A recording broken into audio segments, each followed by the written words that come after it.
Ce sport qui a tout l'air d'être du hockey s'appelle le baba. Il se joue en République centrafricaine à l'aide d'un bâton et d'une rondelle sur laquelle les joueurs doivent frapper pour marquer le but. Un but qui consiste à éviter que le disque atterrisse dans sa moitié de terrain.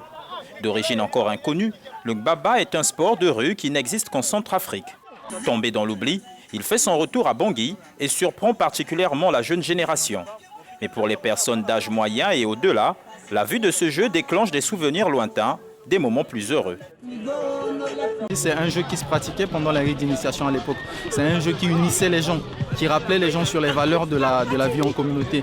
Et à l'heure actuelle, nous, de manière culturelle, on réfléchit qu'on doit participer à ce que le pays connaît, apporter notre pierre à l'édifice. C'est pour ça qu'on ramène le débat autour de ce jeu, parce que nos parents avaient eu la chance de jouer à ce jeu, ils savaient le contexte dans lequel ils jouaient ce jeu. Fort de son aspect robuste, il suffisait d'une petite montée d'adrénaline pour que les esprits s'échauffent. À un moment donné, le jeu tendait à être dur, quoi. C'est-à-dire, des fois, il y a les enfants lâchent les bâtons, ça a crevé les yeux de certains enfants. Donc maintenant, les parents, comme ça, disent non, voilà, je n'aime pas que tu joues ça, je n'aime pas que tu joues ça. C'est ça qui a, jusqu'à actuellement, ça fait que le baba a disparu. Depuis 2013, le pays est le théâtre d'une guerre civile. Mais la calmie semble revenir peu à peu dans les rues de la capitale, ce qui permet à certaines associations sportives d'organiser des matchs de baba entre quartiers.